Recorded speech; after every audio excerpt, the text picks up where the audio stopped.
Thank you for taking the time to watch this presentation on safeguarding and pastoral in primary at DBSJP. I'm Laurie Joyner and I am one of the Deputy Heads of Primary, and my role here at DBSJP is as designated safeguarding lead for the whole school and also to take care of any wellbeing and pastoral issues across primary. So just to give you a quick clarification on what we mean by safeguarding and pastoral support, safeguarding is how we protect children from harm. Now that's anything from making sure that our site and facilities are safe, to making sure that children feel safe and listened to, and making sure that any children who are experiencing harm inside school or outside school have that support, and that we act early when any concerns arise.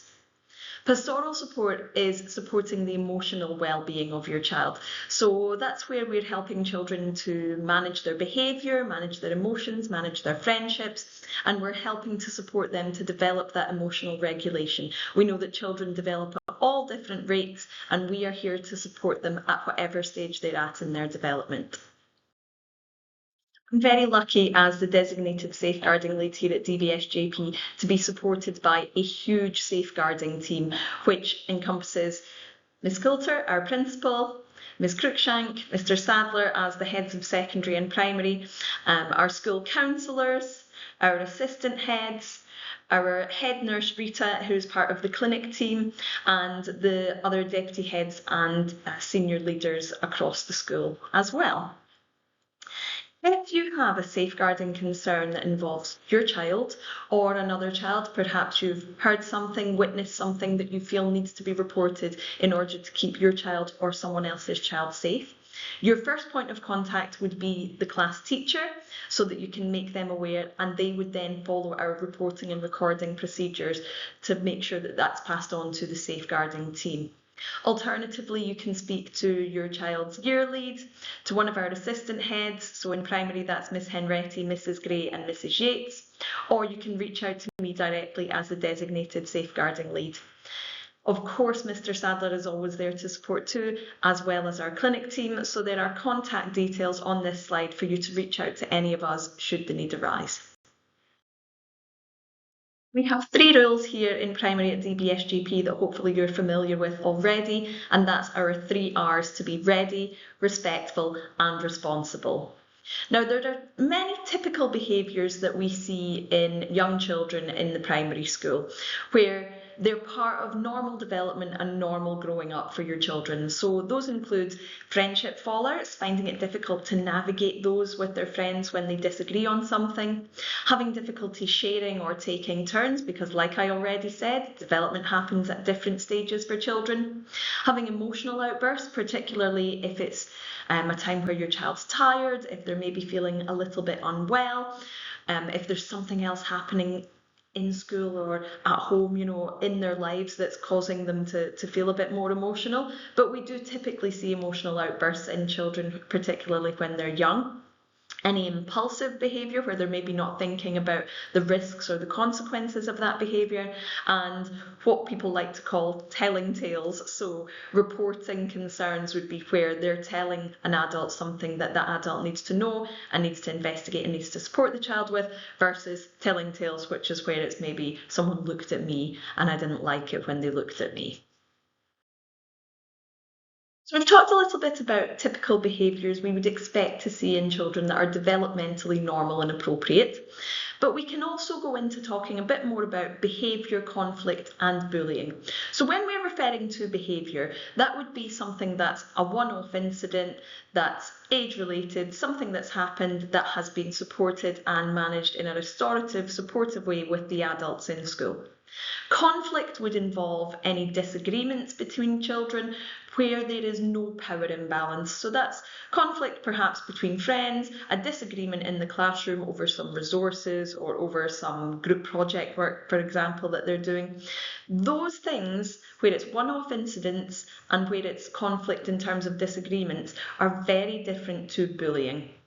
So the definition of bullying here is behaviour that is repeated, so it's happened more than once, Behaviour that is intended to cause harm to another child, so that is either psychological, emotional, or physical harm, and where there is a power imbalance between those children. That is what we would define bullying as, and it's the common definition of what bullying is. So bullying can take different forms, and just like in secondary school or in our adult lives, bullying can take different forms in primary school also. Bullying can be anything that involves name calling, repeatedly excluding someone from play, or persistent teasing and finding something to pick on another child about. Not all unkind behaviour is bullying, as we talked about in the previous slide, where we're discussing the fact that bullying is repeated, intentional, and where there's a power imbalance. But all concerns where there is behaviour that has made a child feel unsafe or unhappy in school, all of those concerns are taken seriously. So please do speak up and report them as soon as possible so that we can make sure we put steps in place to keep your child safe and happy. As a parent, you know your child best, and so you will know when your child doesn't seem like themselves. Times when it might be time to speak up to someone in school, or when you might be feeling concerned, are if you're seeing changes in your child's mood or behaviour that last more than just one afternoon, something that's ongoing, where perhaps you're seeing more emotional outbursts from your child, where you're seeing your child's mood dip, or where you're seeing different behaviour than you would be used to seeing at home with your child.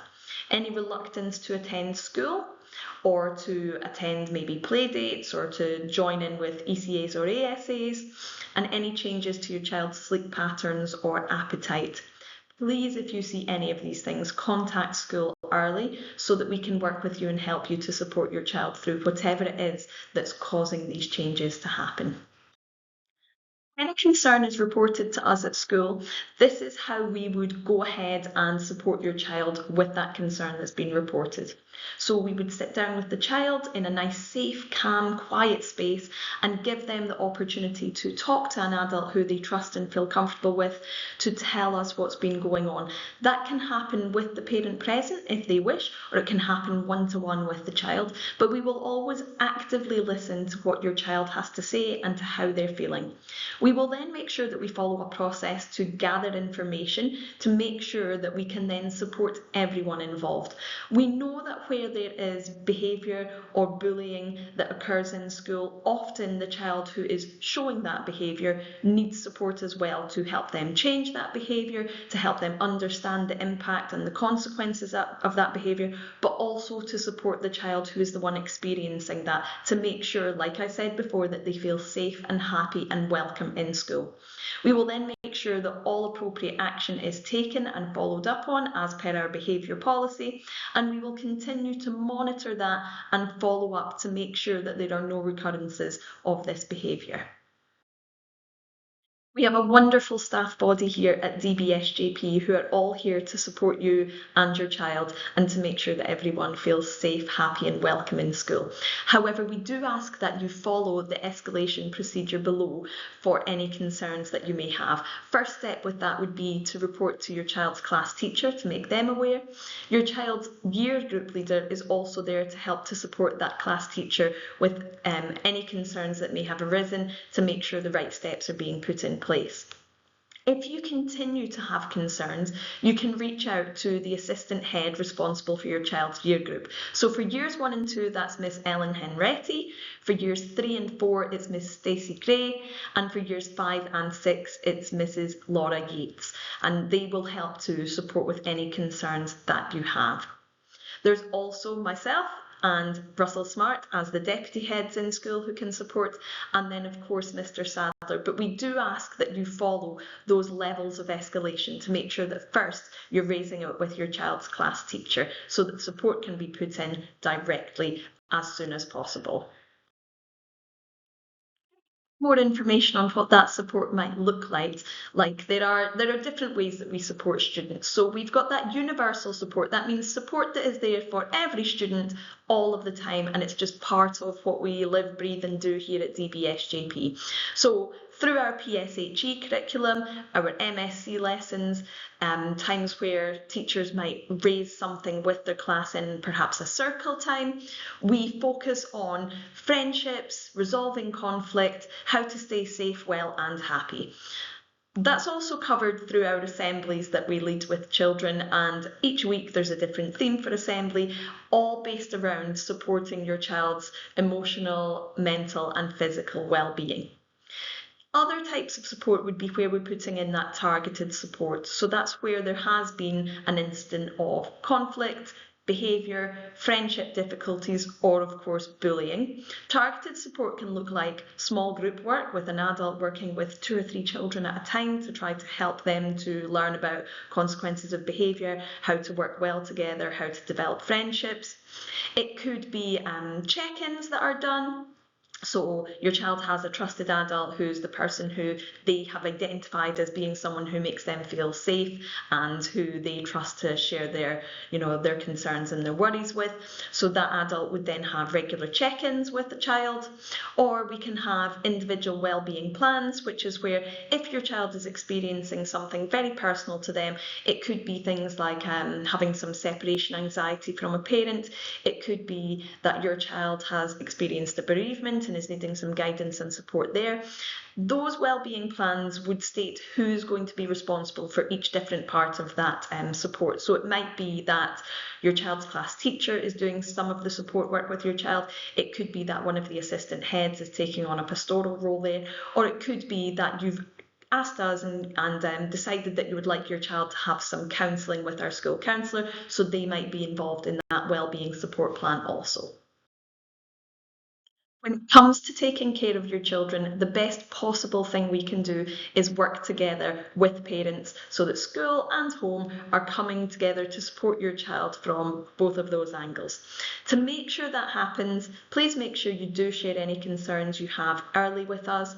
Communicate openly with us about what's going on, how this is impacting your child, and what support you would like to see coming from school. And make sure that those messages are reinforced at home as well, because it could be that yes, you have a concern that something's happening to your child, but it could also be that your child is on the other side of this, where they're the one who maybe has not behaved in a kind way, or maybe they have been exhibiting bullying behaviour towards another. And of course, in those circumstances, we need to work with you and have your support as well to make sure that we're putting the right steps and the right support in place for your child to help them to develop in a way that makes them also feel safe and happy, as well as the other children around them. When it comes to communication, please make sure you communicate with us directly so that we can have the impact that's required. Please avoid using social media and WhatsApp group discussions, or avoid approaching other families directly, because then we cannot as a school take the steps necessary to make sure your child is safe, well and happy. That's why it's so important for us to work as a team. So to wrap up this session, we've got some key takeaways. Number 1 is that safeguarding is a shared responsibility. Anything that you observe or that you hear about that does not seem right to you, please do report that to a class teacher, to a member of the safeguarding team, because we want to make sure that we are aware and we are taking the necessary steps. Children need to be supported and listened to, and they will definitely be in school if you share your concerns with us nice and early. And just a huge thank you from me and from all the team here at DBSJP for working in partnership with us to make sure that our school is a place where your child can enjoy, aspire and achieve.